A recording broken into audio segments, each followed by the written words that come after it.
Hey everyone, welcome to Judging for the Win. I'm Dave, and this is my daily ruling. Today's question was suggested by a viewer. Thanks to Alice for this one. Amy plays Shanna, Sisay's legacy, and Nick wants to counter it with Stern Scolding. Is this possible? Okay, so before we answer this question, let's first take a look at a related one. What if Nick didn't have a Stern Scolding? What if he wanted to counter Shanna with a Voidmage Prodigy? And the answer to that is he could. Even though Shanna has an ability that says it cannot be the target of abilities Nick controls, it is still possible for Nick to target Shanna with Voidmage Prodigy's ability because of this rule, which says that Shanna's ability only functions while it's on the battlefield.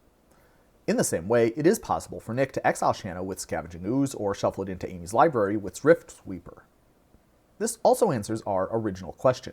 Shanna's ability that gives it +1/+1 for each creature you control also functions only while Shanna is on the battlefield. Therefore, Nick can always counter Shanna with Stern Scolding no matter how many creatures Amy controls. Now let's consider another scenario that seems pretty similar. Could Nick counter Scion of the Wild with Stern Scolding?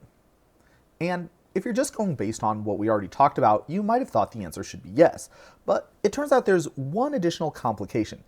See, most abilities of permanence function only on the battlefield, but there are exceptions. And that much should hopefully be obvious, otherwise how would you explain stuff like cycling or unearth or Oloro?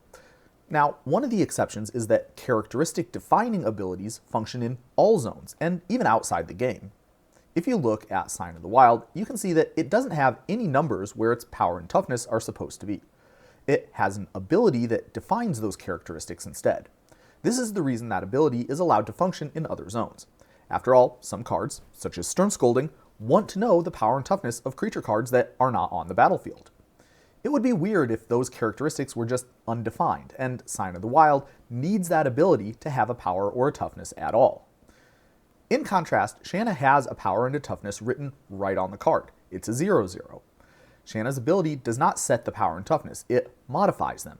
Therefore, there's no reason that this ability needs to function outside the battlefield, because the game doesn't rely on it to set something that it expects to be there all the time. And that's all I have for you today. How did you do? Join me again next time for another daily ruling. Until then, I hope you have a great day.